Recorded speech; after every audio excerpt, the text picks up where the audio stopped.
Good evening, everybody, and welcome to the latest edition of the 8 o'clock spot live here on the Gryd Network's YouTube channel. I am your host / moderator, Bryson Carver. I'm very excited to be with you and with three fantastic panelists tonight. Going to start with the host of the All Even podcast, the co-founder of the Gryd Network, and last year's, again, I had to kind of have to say this, unofficial champion of season 1 of the 8 o'clock spot, a very happy Mets fan. It is Barry Grant Jr. Barry, how are you doing tonight, man?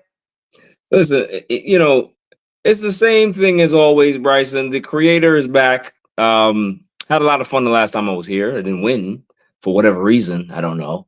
But you see, Lindor didn't get selected for the top 3 Gold Glove, and I wonder why. There's a lot of hate for New York right now, but that's fine.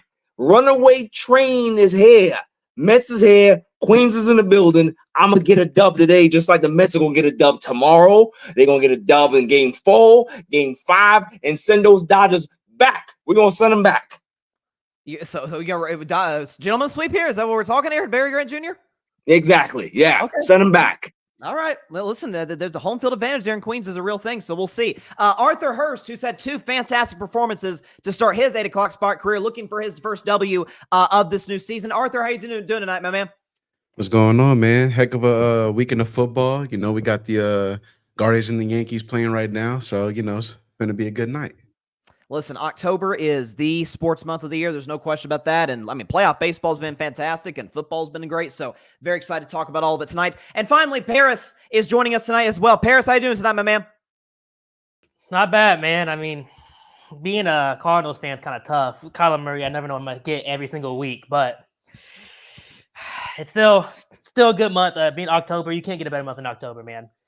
He's got to drop the Call of Duty, Paris. He's got it. I mean, he's got the endorsement. That didn't. When I saw that, I'm like, oh yeah, they're losing this week. They're cooked. But there's no question about that. But great to have everybody on. Before we get to our rules, let's look at our updated leaderboard. And Mike Guido win last week. He's given himself a pretty sizable lead. Mike Guido in first, followed by Tim Barnard. Or there's Arthur Hurst in third. There's Barry Grant Jr. in fourth, followed by, you see right there, Paris and EJ Savage. Let's get into our rules before we get into everything. It's pretty simple, folks. The best take of the round gets 5 points. The second best take gets 3, and the third best take only gets a single point in this 8 o'clock spot game. So let's start with what's been something about Tuesdays for the New York Jets. Last Tuesday, they fired Robert Saleh. This Tuesday, they come off of a tough loss at the gun, or not the gun, but down to the wire to the Buffalo Bills. Aaron Rodgers almost, folks, threw for 300 yards, came 6 yards short, played exceptionally well until that final pick. But the Jets today, after falling to 2-4, add Davante Adams. We know his connection with Aaron going back to Green Bay. They were one of the most prolific duos statistically in the history of the NFL. So, Barry, I will ask you, you're a big Aaron Rodgers guy. Will the Jets, despite being 2-4, will they rebound and become a playoff team by adding Davante Adams? It's a lot to ask for. I mean, if you want a direct answer, I have to give it to you. If that's what you're looking for, I would say yes. I think that, you know, when you look at the games that they've lost, the game from Denver, shouldn't have lost that game, right? So they're 3-3 at that point. The game against Buffalo, you know, let's put the refs aside. They had a horrible officiating game on both sides, right? Yeah, they're bad. But you had Greg the Leg miss two field goals, right? You have Mike Williams. He couldn't catch anything in regard, and then ran the wrong route on that interception, right? So all of these things, and Aaron Rodgers kind of played maybe his best game of the season, if not the second best game of the season, right? So there's things that they've done that they did well offensively. They have a new offensive coordinator. Todd Downing showed a lot in regards to getting the ball downfield, moving the ball, getting a little bit more fast pace. So I like what I saw out of the Jets there. Defensively, yeah, they kind of dropped the ball, you know, in regards to stopping the run. But there's a lot of things to be able to take away from it. We've seen that Pittsburgh, you know, they're playing. I think they're playing the Steelers next Sunday, right? So Pittsburgh is a very good defensive team. Offensively, there's still a question mark, right? They're very hot and cold. So that's going to be a game that I don't think it's going to be a blowout either way. You know, that game's a toss-up. So if the Jets go ahead and win that game, then there's no telling what they can be able to do if they can be able to kind of string some wins together. I can say in the next 6 games or 5 games, they can potentially go from either between 4-1 or 3-2, which would kind of set them up for the second half of the season. So they're right there. The AFC East is not that great right now, outside of the Bills, right? So they have a chance to be able to sneak into the back end in regards to the playoffs. Paul, you don't want to sneak in the back end, but you know what I'm talking about. But yeah, the Jets. 10 The seconds, Jets, Bear. if everything breaks well for them, they should be fine. They're getting everything in a row, and I think that they should be fine going down the stretch. Listen, I mean, obviously the Pittsburgh Steelers game, that's tough. They're actually, I'm not sure how as a Steelers fan, but they're 1.5 road favorites. I don't know if Vegas thinks Russell Wilson's going to start. He shouldn't as a Steelers fan. Do not start Russell Wilson. Tomlin, what's up, my man? Start But him. even after, listen, man, after the Steelers game, though, they got New England. Houston's a tough game. Arizona, Indianapolis, Seattle. Like, there's some winnable games for the Jets on their schedule, but they did lose to a Denver Broncos team they shouldn't have. So, I mean, Tennessee, they could have easily beaten them if Will Levis weren't their quarterback. So, listen, here's what I do know. You're going to see a lot more close games from the Jets. I don't see them getting blown out a ton or them blowing anybody out. They just, even with Davante, I'm not sure they have that kind of firepower, but a solid take by Barry. Arthur, in adding Davante Adams, despite being 2-4, can the Jets turn it on and be a playoff team? I believe they can, mainly because with Davante, again, it's quarterback, wide receiver duo that we've already seen. We already know what they can do. They've produced, right? The only thing that we haven't seen them be able to do is bring a Super Bowl home. But if you look at who is in that wide receiver room, you can make an argument that Davante is probably the only guy who can go to Aaron, who can first off go in that wide receiver room and say, hey, you guys, this is what Aaron wants us to do, because that quarterback wide receiver thing is all about timing, right? It's all about consistency. It's all about reps. And that's something that Aaron had lost during this offseason when he didn't show up to training camp. But he's also probably the only wide receiver that can go at Aaron. And when Aaron needs to be checked, he can get checked, right? And you can't really do that with Garrett Wilson, who's still trying to come into his own. Mike Williams, you're older. Everybody else is there. You don't really have that cliche, that cachet with him, right? And as Barry said, with over these next few games, I believe they are very winnable. I believe they should be able to win the games that they need to win. The ones that they're going to lose, again, you said at Pittsburgh, that's going to be tough, especially with that defense. But the Jets defense has been doing pretty well in being able to provide the offense with chances and opportunities to win the game. So that's where you're going to see the classic Aaron Rodgers, Davante Adams game-winning drive. Probably we might see that more often. The Patriots. It's the Patriots. Texans, they're a legit playoff and possible Super Bowl contender. The Cardinals, sorry, Paris, but it's the Cardinals. The Colts are staying afloat, and the Seahawks are currently staying afloat. So, yeah, I believe, that Davante Adams will come over, provide a huge lift and boost energy, right, to this offense. And the last time we saw a Raiders wide receiver leave and go to a new team, it was Randy Moss.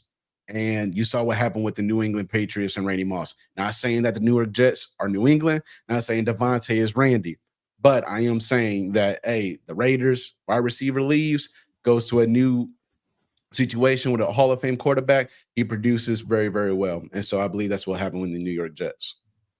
I mean, listen, I don't like you said. I don't think Davante Adams is. I mean, Randy Moss, that was probably the greatest single season that a receiver's ever had. But I mean, to your point, right? Like you obviously chemistry with Davante and Aaron. I mean, that's only point I'll push back on is, you said he's the only guy that can maybe check Aaron. I think Allen Lazard can do that. Like the Allen Lazard's guy, obviously if you had to ask somebody today, hey, who's leading the league in touchdown passes? It's Lazard. Like that's a pretty crazy stat to think. But again, it's the symmetry between him and Aaron. Their time back in Green Bay. So, but I think it's something to consider. So good point and good take by Arthur. Finally, you, Paris, in adding Davante Adams, the Jets are 2-4, losing some games that maybe they shouldn't have. Can they turn it around and be a playoff team now that they've added the superstar wide receiver? I definitely think they can. I mean, like Barry said, for one, the division's not very strong right now. You got the Patriots, who's completely rebuilding. You got the Miami, who has no team without Tua over there. And the Bills have been shown they can be beat. It's really just Josh Allen over there. And with the Jets, they already have a good defense. You're waiting for the offense to click. There wasn't a single game this season where one person went over 100 yards receiving. And after getting rid of Salah in one game, two people went over 100 yards, not just one. And Breece Hall, multiple games he was being held to 20 yards. Now he's gotten over 100 yards. There's no way Breece Hall should be held at 20 yards any game at all. So even without Davante, with new coaching, their offense looks 10 times better. They're moving the ball, and you get a superstar wide receiver, and not just superstar wide receiver, a wide receiver who has the connection with Aaron Rodgers. We see what Lazard can do with Aaron Rodgers. I mean, without Aaron Rodgers, you don't hear Alan Lazard's name. Nobody cares for that man. But once Aaron Rodgers is there, Alan Lazard is an actual weapon because of that connection. I mentioned that last time. Because of the connection, the timing's going to be there. You got to get that man open. Now you have Lazard, you can get open. You have Davante, who is a proven guy. Garrett Wilson's coming up, but everybody knows he has the talent. you don't have to worry about Mike Williams running the wrong route now anymore and not being the guy he is anymore. You can kind of push him to the side now. I mean, Breece Hall and Braylon Allen can catch the ball. So really, you don't even need Mike Williams anymore. You got 3 wide receivers. You got a tight end. You got running backs that can catch the ball. We know what they can do. So really, definitely with the division they're in, they 100% have a chance to make it because they can still win the division. They're in a spot where they're in the right division to start off slow. That's fair, and like you said, I mean, had they beaten Buffalo last night, they'd be tied for first in the division. So I mean, it'd be a very, very different feel with the Jets today had they been able to pull that out. Be it missed kicks, be it the safety for Buffalo. Like I mentioned, the Aaron interception. I mean, it was obviously a poor route by Mike Williams. That was an unbelievable play by the safety to close in the way that he did and make the play on the football was fantastic to see. Before I even get to it, I actually disagree with every single one of y'all. Aaron's still old. Last night's an anomaly. The Davante thing will help, no question about it. The connection is still there. We saw like with Brady and Gronk in Tampa Bay. You know, they picked right where they left off, but it's still, I don't necessarily trust the coaching staff, even if there is an upgrade from Hackett. And even so the Jets defense has been great this year. Wasn't terribly blown away by the performance against Buffalo last night. Second half, sure, but that felt like some mistakes on Buffalo's part and some missed kicks, by the way, too. Both kickers were abysmal in this game. Paris, you get the best take of the segment, man. I'm going to give you the 5 points. You made some great points in terms of Aaron's connection with both guys, particularly Alan Lazard. Barry, give you the 3 points. Great points in terms of the Jets schedule. Arthur, solid take, but I'll give you just the 1 point here. Better luck next time in our next segment. So let's get to that. It has been an eventful, to say the very least, last 48 hours in Dallas, Texas, with the Cowboys getting, whether you want to say steamrolled, embarrassed, humiliated, punched, smacked, kicked by the Detroit Lions, 47-9 on their home field. It's the worst home loss for the Dallas Cowboys in terms of their margin of loss in the Jerry Jones era. Dallas falls to 3-3. Bye week couldn't have come a better time. They just need to regroup and figure out what they want to do. I'll start with you, Arthur, on this segment. Who's most at fault for Dallas? I mean, it could be Dak Prescott, it could be CeeDee Lamb, it could be Mike McCarthy, it could be Jerry Jones, offensive line. Who knows? Who's most at fault for the Dallas Cowboys in their embarrassing loss to the Detroit Lions? Nobody in that Cowboys organization. That's Dan Campbell and the Detroit Lions. Okay. I mean, pass for 308 yards and 3 tutties, run for 184 yards and 2 tutties. The defense got 3 interceptions, 2 fumbles, 4 sacks, and 11 QB hits. I mean, I can't really. The Cowboys are the Cowboys this season. Injuries, bad coaching, right? They had a really good comeback win against the Steelers last Sunday. But I mean, you have these moments of where it's ups and downs with the Cowboys. They still can't run the ball. They still have injuries, especially within the trenches, right? Defensively and offensively, making them one-dimensional. So bad to where you got Jerry Jones flexing how much power he has, right? Saying he's going to take people's jobs if they don't ask him the right questions. So, yeah, man, I understand, you want to trash Mike McCarthy, you want to trash Dak Prescott, you want to trash the Cowboys, but at some point in time, we just got to look at these other teams and be like, listen, these other teams are legit, and the Cowboys are going to be the Cowboys. And until they can do whatever to fix that, I mean, that's what it's going to be. CeeDee Lamb, you're going to get the respect of every defense in the league. You're a top 3, top 5 wide receiver, maybe number 1 in some eyes. You're going to get double teamed. That happens. So, yeah, man, Dan Campbell and Detroit Lions are the ones to blame for that ridiculous loss on Sunday. Listen, I mean, I picked the Lions to go to the Super Bowl this year, and obviously I feel great about that today. The loss of Aiden Hutchinson is just devastating. You hate to see that the guy go down, especially in a blowout. Those are the worst injuries to see. And the way, it was basically identical to the Conor McGregor injury that, when you're banging knees with the guy and your leg does God knows what. I know feels kind of cliche at this point, but it feels like Max Crosby, Detroit. I know he played college football in Michigan. Like that could be, an option for him. Max Crosby needs to play for a winner. He's too great of a player to waste his prime with the Raiders. So you make some really good points. And listen, I think the Lions are well coached and are stacked on offense and have some guys on defense that I like as well. So good points by Arthur. To you, Paris, who's most to blame for the Cowboys' blowout loss, embarrassing home loss to Detroit? I mean, you can really start with just about any single person on that team. On that team and in the locker room, anybody's at blame. But to me, at some point, you have to go to the coaching staff. Everybody's going to point at Dak Prescott, and Dak needs to play better. He hasn't looked good since he's got paid. CeeDee Lamb, the same way. Since he's got his money, he hasn't looked the best. But at the same time, you look at the stats. Dak's still top 5 in passing yards. CD's still top 5 in receiving yards. So you can say they're playing bad, but they're not playing terrible. They're still leading in the league. As a coaching staff, Jerry Jones is giving you no help. They've been there for years. Jerry Jones is not going to give you anything to go with. He's going to draft people, and that's what you got.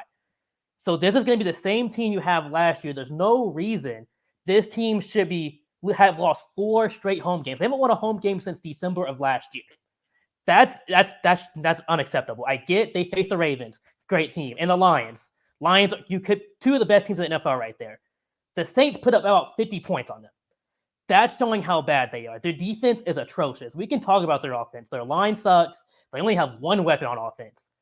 But you see teams make that work. Their defense is nowhere to be found. And I get Parsons has been injured. DeMarcus Lawrence has been injured. But even when they were out there this season, did you even hear their name? You haven't heard their name. You haven't heard Trayvon Diggs' name at all. The players they have on defense, nowhere to be found. So at some point, it's the coaching staff. You have to make plays. These are the same players you had last year, and you were competitive last year. Even if you don't think they're a good team, they were competitive. They were in games. Now they can't be in games. Forget being in games. They lost the game by halftime. The Lions are throwing trick play. They're putting linemen on the field to catch balls. That's how bad the Cowboys defense is right now. So at some point, you got to go to the coaching staff, and you got to get rid of every single coach over there because not one single thing looks good right now. To your point about the coaching staff, there's the discussion, the Cowboys need to fire McCarthy, and that's a fair take to have. My only retort to that would be who you replace him with this season. Mike Zimmer, has he shown you that he needs to be the guy given how bad Dallas' defense has been this year? Say what you want about Saleh's out there now, and at least he can coach a defense. I mean, I don't know if McCarthy Saleh is exactly an upgrade, but I mean, listen, it's there's not a lot of good options out there midseason unless they were to pull an Indianapolis Colts and just go hire Bill Belichick and shock the NFL world. It looks like the Cowboys are in bad shape in that regard. So really good takes on your part. Paris, finally, you Barry, you're a Cowboys fan, so I'll turn the floor to you. Who's most to blame for the Cowboys' embarrassing loss to Detroit? I mean, as much as everybody wants to blame Jerry Jones, and yeah, of course, he's the one that's buying the groceries, right? The groceries that he bought, he decided that he didn't want to upgrade those groceries. We have to go ahead and blame and start looking at the players. This is a player thing. At some point, you have to have pride, right? You can blame the head coach. They can go ahead and change the head coach. You can blame the defensive coordinator. You can go ahead and swap him out. You can go ahead and blame the special teams coordinator, swap him out. But at the end of the day, these players look like they have no heart. They come to play at home, and it's not a home field advantage. Teams come in there, they're not scared of the Cowboys because it's not the fact that they don't fear Jerry Jones or they don't fear the players. Because when you punch them in the mouth, the Cowboys don't fight back. We know that they're front runners by nature. They showed that last season. They beat up on bad teams. They can't compete against good teams. It's the same players. You're having the same issue this season. It's the players. The players need to wake up. You need to have a leader in that locker room to be able to say, we're not taking this anymore. We're not going to allow somebody to come into our home, kick us in the face, and then laugh and leave. Show some fight. Get into some fights on the field. Get mad. Somebody get angry. You don't see it from your quarterback. You see it from your wide receiver, but you don't see it from everybody else. That's the problem. So, yeah, you want to blame Jerry Jones as the low-hanging fruit, blame Mike McCarthy, okay. It's the players. It's the same guys from last season. That's who you need to blame. I mean, to your point, I've been a critic of Dallas and a critic of Jerry Jones. I don't think not only do I not think he's done a good job, I think he's put together a pretty mediocre roster, and that's being kind. With that said, I've seen mediocre rosters, like you said, fight like 47. Listen, the Lions are way better than the Cowboys. We all agree on that. They're not. I don't think they're 47-9 better than the Cowboys. Like that, especially in Dallas. So I'm with you in a lot of your points. Like I think there's got to be a level of at some point when are we gonna have some pride? When is it gonna stop? So I think you make some really good points, Barry. Locking in our point totals here. Barry has the best take. I thought he was spot on the money. Give him the full 5 points to get him to 8. Paris, give you the 3 points, get you to 8 as well. Arthur, you're waiting for your breakthrough. It's come, my man. I'm telling you. But gonna give you 1 point for this round. Let's check the comments here. Let's see. Boston Sports Summit, Tim Barnard. Bill, talking about Belichick, will be a great fit because he'll whip him into shape, and Bill loves Jerry and would most likely go there just to coach, that he would be okay with that because the talent of this team is good enough to win. I disagree wholeheartedly with your last one. I don't think the team's that good.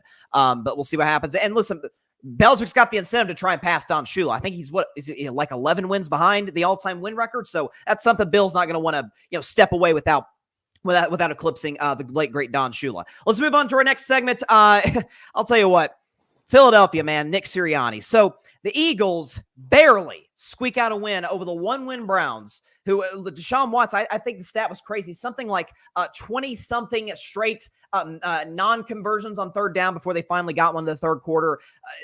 Poor performance for Philadelphia all the way across. They only won because they were at home against a bad Cleveland Browns team. Nick Sirianni, after hearing fire Sirianni chants in the first half, goes on to taunt the fans, which he has a history of doing in the past. And then after the game, to shield himself, I guess, brings his kids up there to, so the press won't get on him because, hey, there's kids up here. Really a poor judgment move, to say the very least, at least in my opinion. See what y'all think. Starting with you, Paris. Scale of 1 to 10, how bad of a look was this entire situation, was Sunday in general for Nick Sirianni? I'm putting up there 7.5 to 8, man. It's a really bad look. Nick Sirianni, he is a guy that yells at fans. We saw him do it the year after the lost the Super Bowl, and he beat the Chiefs. He's yelling at the Chiefs fans. That's something you want. That's what you want to see at your coach. Yelling at your own fans, that's not what you want to see out of your coach. And when you're losing games, their roster is good. They have a great roster out there, but he's not using them correctly. I mean, most games, he's not even giving Saquon Barkley the ball until the second half. Like, what was the point of picking him up if we're not even going to give him the ball? That makes no sense. Jalen Hurts last game looked better, but overall, he's looked pretty iffy. When your team isn't performing and you have talent out there, that's what you're going to get. You're in Philly. Philly fans make it known what they want. So when you're good, you're going to hear from it. But when you're bad, you're going to hear the same thing. Get fired. We don't want you. You got to take that and going with your team being better. You got to take that, make that fire, make you a better person. Don't yell at the fans. It's not the fans' fault you're not doing it. It's your fault. And that's why they don't want you anymore. I've been saying they need to get rid of Nick Sirianni. This team looks bad for what they should be. They have a good offense, a good defense. They're barely beating the Browns, which their division rival, the Commanders, just stomped on them. I think they took Jaden Daniels out fourth quarter. That's how easy it was for them. And they could barely do anything against that team. That's not a good look. This Eagles team looks really bad. So definitely being in Philly, that's what you're going to get. And you just have to eat that and build that to you. So to me, that's just a terrible look.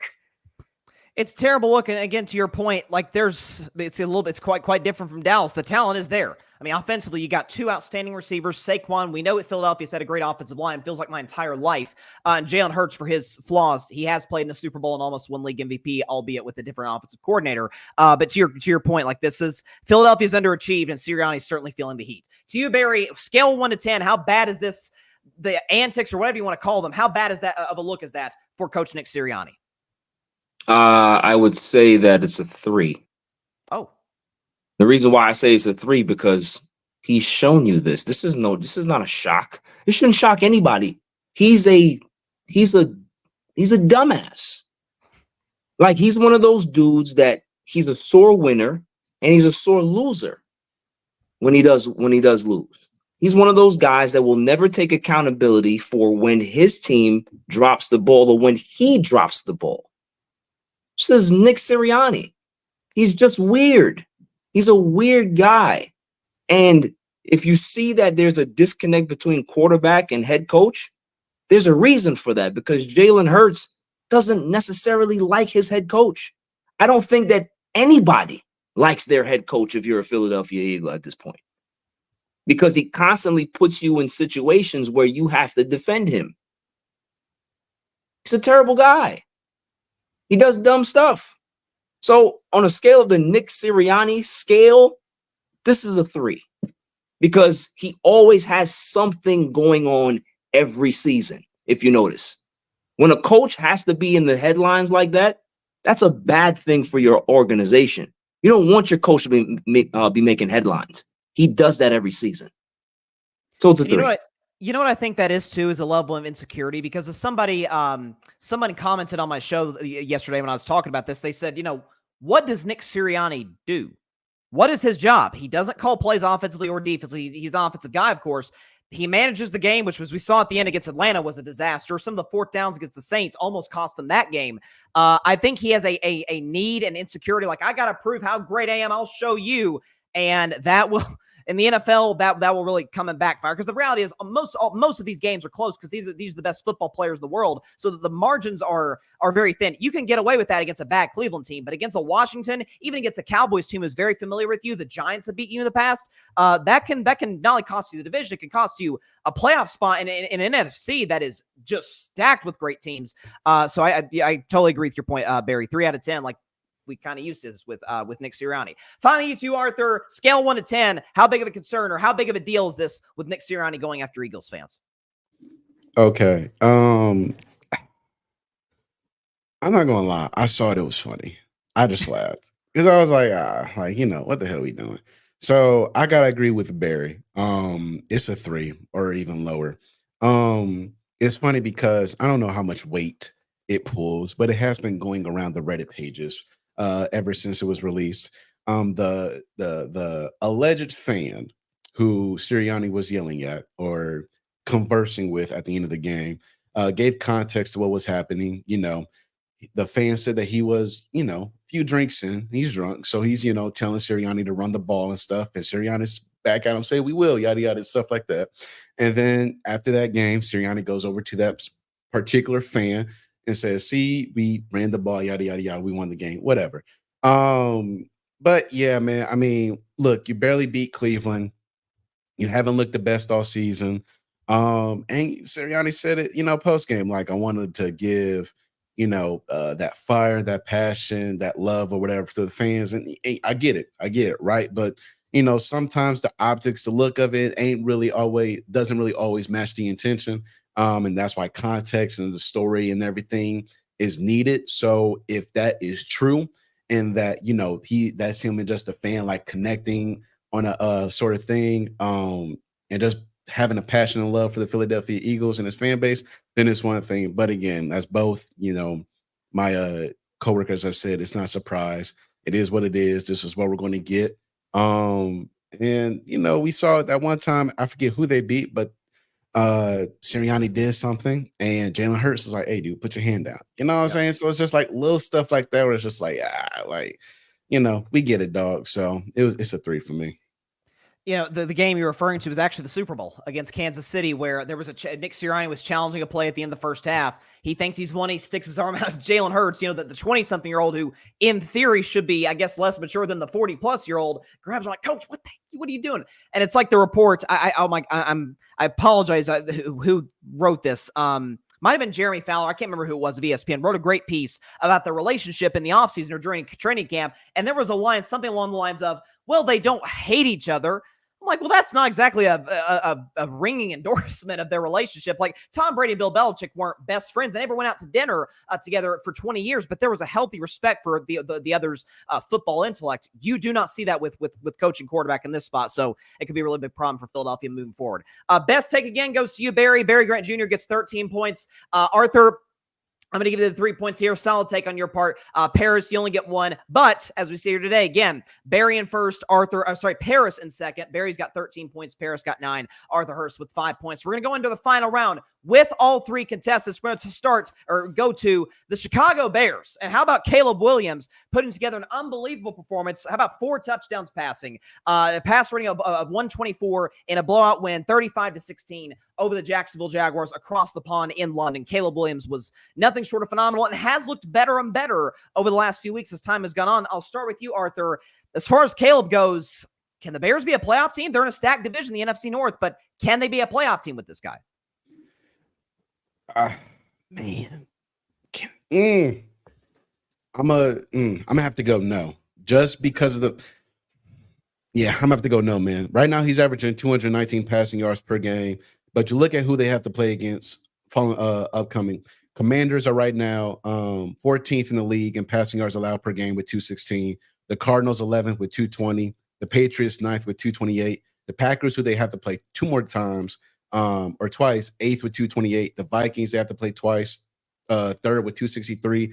The Lions, who they have to play twice, 6th with 246. So I mean, unless he can stay around that 219 range, they definitely have a chance. They've been able to really get the football to DJ Moore. I know he's happy. And they really seem to just flow, right? But in my opinion, they haven't really played anybody. They beat the teams that they're supposed to beat. They lost against a really good Houston Texans team, but that game was also pretty daggone close. I'm really interested to see what they do against the Commanders and Jaden Daniels. That's going to be a nice heck of a battle. I'm interested to see what they do against the Vikings, the Packers, the Lions. I'm really interested to see what he's able to do against really good defenses. Now, the Lions do not have Aiden Hutchinson the rest of the season, so we're going to see how that defensive line looks, right? But I still want to see what he looks like against legit defensive lines, against legit defenses. Are you going to be able to scramble, throw down the field to DJ Moore like you've been able to really get those long plays that we've been able to see from him since he was at USC? So it'll be interesting to see what the Bears look like the rest of the season. But a playoff team with the way this schedule is looking like, I'm not entirely sure, man. That's fair. And again, their last 3 wins have come against 1-win teams in the Rams, who I think will get better, obviously, with guys coming back from injury. But against the Rams, against the Panthers, and now against Jacksonville. So that's a fair case to make. I did see today, by the way, that Caleb Williams, Jaden Daniels matchup, NFL flexed that from a 1 p.m. game to a 4:25 Eastern game. So like, hey, these are the two number 1, number 2 picks. Both have been exceptional. Both are very much in the running for Offensive Rookie of the Year. So kudos to the NFL for putting that in front of a bigger audience. To you, Paris, with Caleb Williams playing the way he's playing, and he's gotten better by the week, the passer rating would show you that. Can the Bears be a playoff team? I think particularly this year, not a playoff team. And here for my 2 reasons. One, just the division they're in alone right now. Their division, by far the best division right now. Not even just record. All 4 teams are leading in point differential. So not only are they winning, they're winning by big margins, every single team. So this is the best division they're in, and it's good for them as he's going to get great experience. But these last 2 games, he's looked really well. This is what you want to see out of him. But he probably faced the worst 2 teams in the league right now, the Jaguars and the Panthers. Those teams suck, and we know they suck. And he did his thing, and that's what you want him to do, but that's what he's supposed to do. Like Arthur said, can he do it at the end of the season? He has to face his division rival twice for the rest of the season. The rest of the season is his division, plus the 49ers, the Seahawks, and the Cardinals. The Cardinals, you can be a toss-up, but that is a trap game. You never know what you're going to get from the Cardinals. People are going to throw out the Cardinals, but they just beat the 49ers not 2 weeks ago. So, you can't just throw them out the way. You don't know what you're going to get. And then you got the 49ers and Seahawks with both are going to look like playoff teams. You can never doubt the 49ers. They could still make a Super Bowl run with the team they have.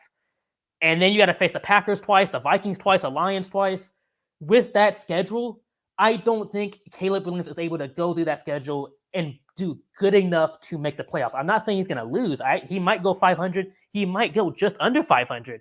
And I'd be perfectly fine with that. I'd be happy. But I don't think that's going to be enough to make a playoff push this year.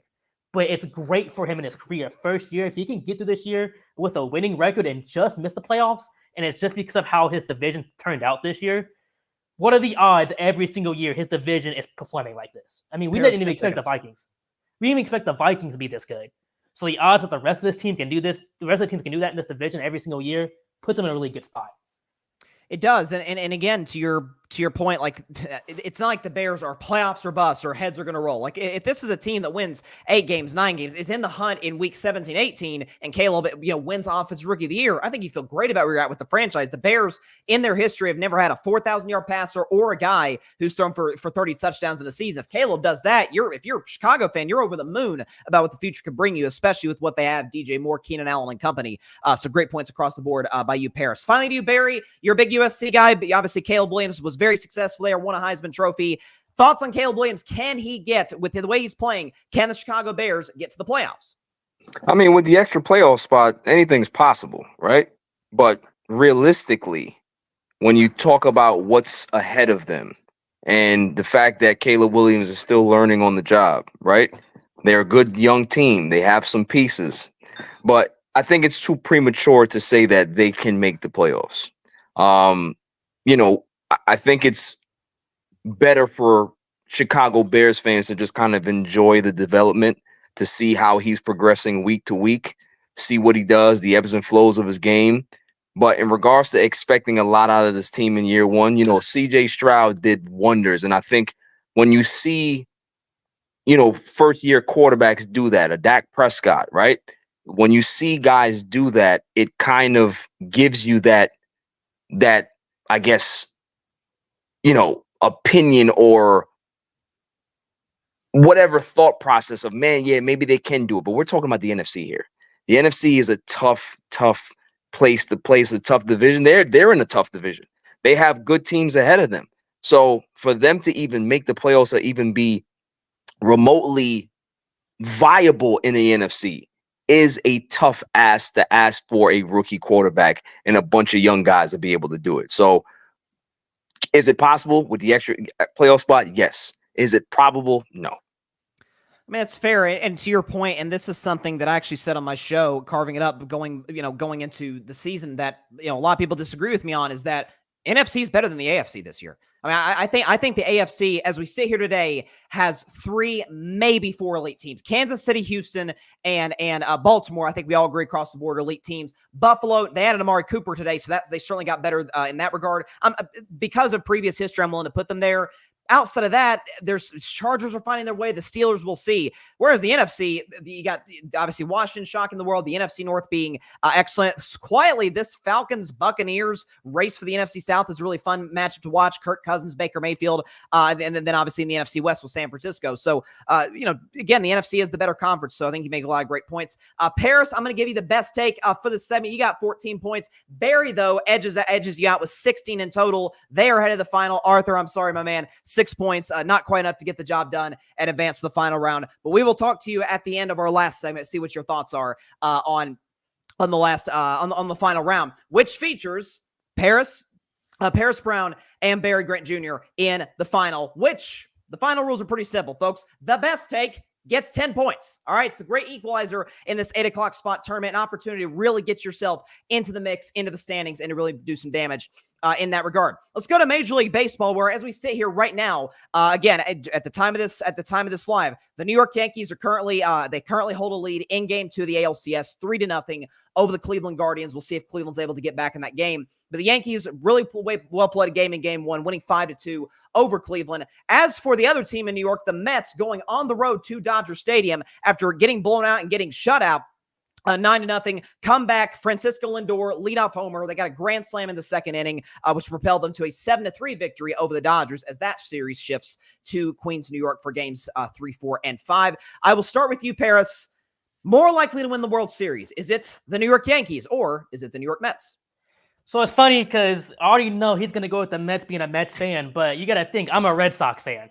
So if anything, we have a common enemy right now in the Yankees. Yes, sir. So definitely going with the Mets. But my main reason for the Mets over the Yankees haven't impressed me. The only person that ever impressed me on the Yankees is Aaron Judge. I'll give Aaron Judge all the respect he deserves. He is a good player. But in the playoffs, he's been kind of quiet in the playoffs. The Yankees pitching has been the only thing that's been really impressive for the Yankees right now. And that's what the Mets are facing right now. The Dodgers shut out the Padres, 24 straight innings, and then go in and shut out the Mets in the first game. And the Mets don't let it bother them. Come out swinging, hitting a grand slam.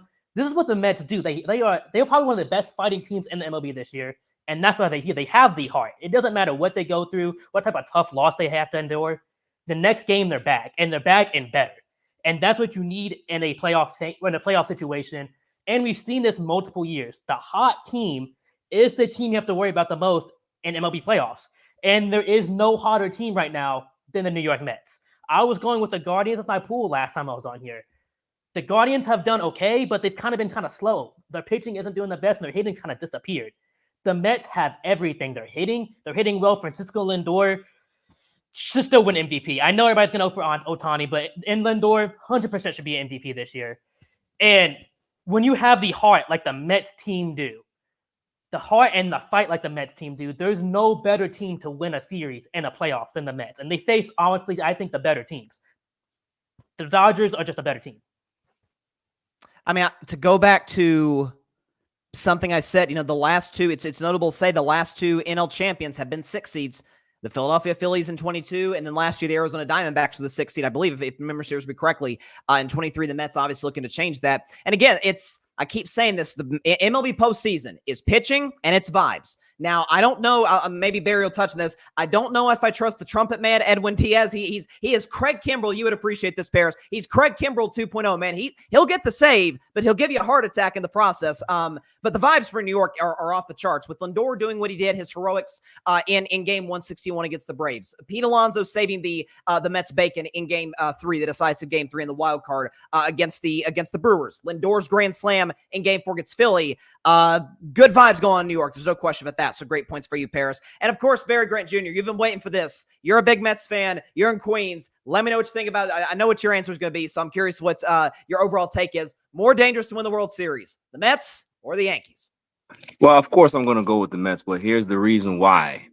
Paris kind of touched on a lot of them. And listen, let's go back to the Yankees-Royals series, shall we? That series was pretty tight. And if it wasn't for Giancarlo Stanton, that series might change, right?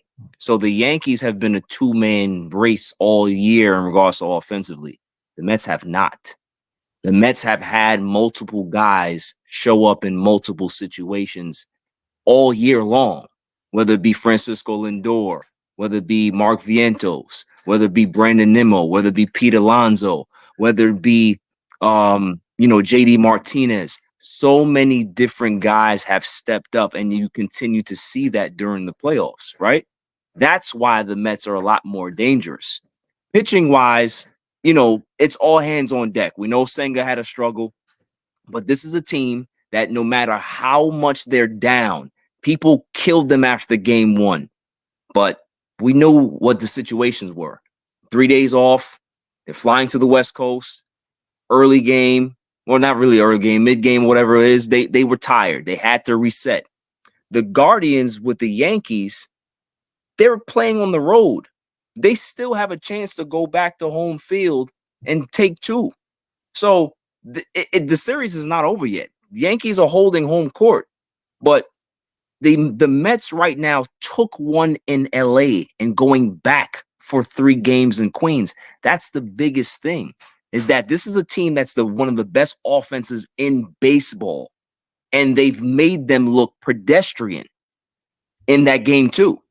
So this is what I'm saying. The Mets, this is a team, there's always that team, like you said, that has some sprinkled dust on them. They have it. They've been the best team over the last 100+ games in baseball. In baseball. This is not just some month run.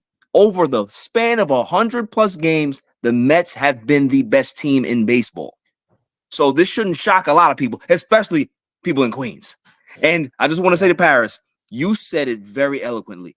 You might want one of these soon. I'll send you one, because man, you laid it on thick. But the enemy of my enemy is my friend, and you know that. And that's just the way it goes. Listen, the Mets are the team that nobody wants to play. Everybody, that's just all it is. They are fun to watch. They are scary. You don't know what's going to happen. They can go from scoring no runs for the first 7 innings and then blast you for 8, or blast you early and then hold on. This is a team that can be able to beat you in a myriad of ways. And that's when you know that you have a dangerous team. So the Mets are the team to beat right now. I'm a homer, but it's the truth. I mean, I think you bring up interesting points. Again, the road that they've gone to do this, they take out Milwaukee, playing all those games on the road. At Philadelphia, listen, Philadelphia didn't play the best toward the end of the season. The Mets, I mean, like you said, the last 100 games, it's a pretty darn big sample size. We're not talking about the last couple months. And even, by the way, even if it were the last couple months, remember the Braves a few years ago, losing record midway through August. The Tigers, losing record in that same point, got to the ALDS. That the Braves obviously won it all a few years ago. So it's when you get high, it's a vibe sport, I think, more than any other. And the Mets are rolling in that right now. Paris, fantastic take. Barry, fantastic take. There could be only one winner, though. And the winner this week for the 8 o'clock spot is Barry Grant Jr. Once again, 26 points, his first W this season. There you go, Barry. Listen, I just want to say, Paris, you brought the smoke today. Respect to you. The fact I never have any smoke for Red Sox fans. I love the Red Sox. I think you guys are one of the best, teams out there fan base is a little wonky, but you guys are cool. You guys are cool. But yeah, it's just it's one of those things where we're witnessing one of the best runs we've ever seen in baseball. Like, outside of being a Mets fan, I've heard so many people say, yo, I've enjoyed watching the Mets play. They're a fun team to watch. I've heard Yankee fans say that they're a fun team to watch. So it's one of those things where it's a great time to be a Mets fan. I haven't seen a Subway Series in 24 years, and I want it. I want revenge, because the last time we got there, we got beat in 5 games. It ain't gonna happen again. And listen, you know what's gonna happen? We're gonna end up beating them in 6 games, right, in the World Series. Soto's gonna call Lindor and say, "Look it, y'all looking good over there. Y'all got 6 for me? Yeah, we ain't got 6. We got 6.5 if you want that." That's what's gonna happen. Queens is in the building, man. Queens is in the building. People are going. There's gonna be so many Met fans that have been born, and in the next couple of weeks, there's gonna be a lot of babies named City. I'm just telling you right now, a lot of babies named City. They're gonna go down. And Lindor, you think Lindor is going to be Alonso? There's potential Nemo. There's plenty of City. City. There's gonna be a lot of Vientos babies out there. I'm telling you right now. He's a superstar. Last time the Guardians were real exciting was when Lindor was on the Guardians. So exactly. You know what I mean? Yeah, great so it's just. I'm just so happy being a Mets fan.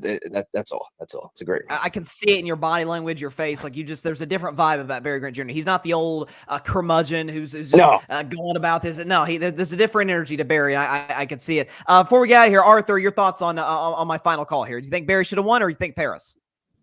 Oh, nah, man. They definitely, it was a hell of a rough day for me. But nah, these two, they definitely did their thing today. Kudos to the both of them. But I'll make sure I'll be ready next time. But yeah, nah, OG, you did your thing. I ain't gonna lie, you did your thing. I appreciate you, man.